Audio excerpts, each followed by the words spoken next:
They appear to have the ability to materialize and dematerialize without a trace. One of the great mysteries of the UFOs isn't seeing them, is trying to figure out where are they when you don't see them. Some people say, well, they're from another galaxy. Most physicists will debunk that for lots of reasons. They seem to pose that way, but for lots of, if they came, if there are that many coming from another galaxy, you think you'd sense the traffic.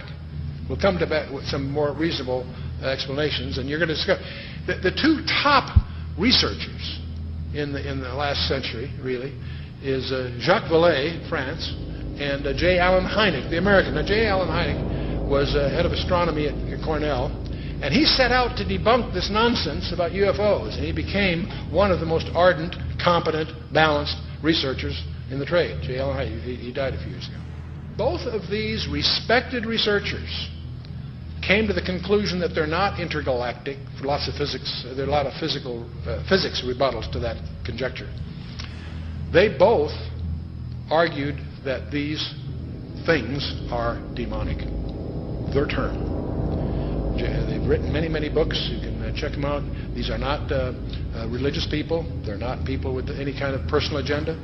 But they came to the conclusion that these things, on the one hand, and by the way, we take for granted that we strip away the nonsense and the hoaxes, set that aside. There's tens of thousands of files you have to wallow through.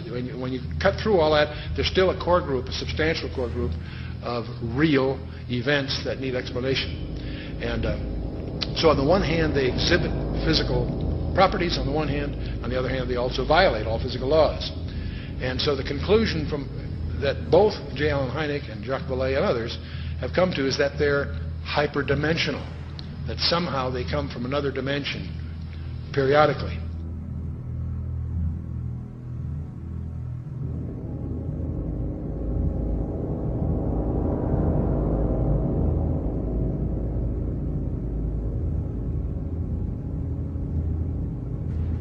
But both of them came to the conclusion that these creatures are hyperdimensional. They're not from some other galaxy. They also both concluded they're hostile because they pretend to be something they're not.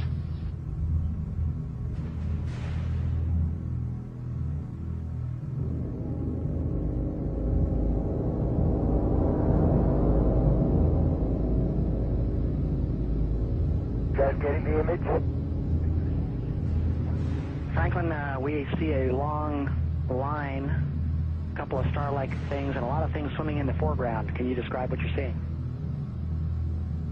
Well, the long line is a tether, and there's a little bit of debris that kind of flies with us, and it's illuminated by the sun at such low angles. So there's a lot of stray light, and it's getting washed out quickly, but Claude is trying to do a quick, good job here adjusting the cameras. It wasn't until a few years ago that I really started to get into researching all this information, looking at, going through thousands of pages of information about UFOs that just confirmed, what I had already believed about this phenomenon. That I believe the evidence clearly points that they are, in fact, demons. And, there are others, Brother Michael, who are now beginning to believe that as well. So you're not out there all by yourself anymore. So these demons would make them then spiritual phenomenon. I would take it, right? Yeah, I think when you look at it, there's certain characteristics that everyone will agree has been seen and demonstrated also by these UFOs, such as they penetrate the ground, they penetrate water, they disappear in front of people, they appear right in front of people.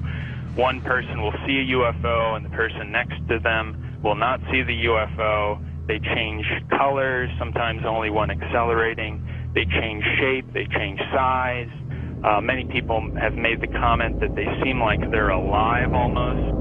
And so these are all characteristics of something that's not a physical or material being or construction. It's got to be something that's a spiritual phenomenon with those kinds of characteristics.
somewhere between 1 and 3%, various polls agree, somewhere between 1 and 3% of Americans claim that they have had an abduction experience.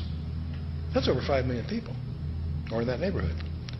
Not a few thousand deranged people, not a few, disaffected. This is, we'll talk a little more about this. This is a very, very disturbing phenomenon in the counseling profession. Now, part of the problem of the UFOs is they have some paradoxical behavior. On the one hand, they're seen by multiple competent witnesses. They are plotted on radar, sometimes multiple radars simultaneously. They leave tangible traces on the ground, sometimes radiation, evidence of burning, and other things. So they are apparently real in the sense of being physical, on the one hand. There are photographs. Sometimes they show up on photographs, sometimes they don't. But here's the problem. While they seem to be tangible on the one hand, they exhibit behavior that can't possibly be physical. They can go in excess of 6,000 miles per hour without sonic booms. What on earth does that mean? I'd like to know how they do that trick. They've been plotted making right-angle turns at over 16,000 miles an hour. That defies the laws of physics. That's now perhaps the most disturbing thing of all. They appear to have the ability to materialize and dematerialize without a trace.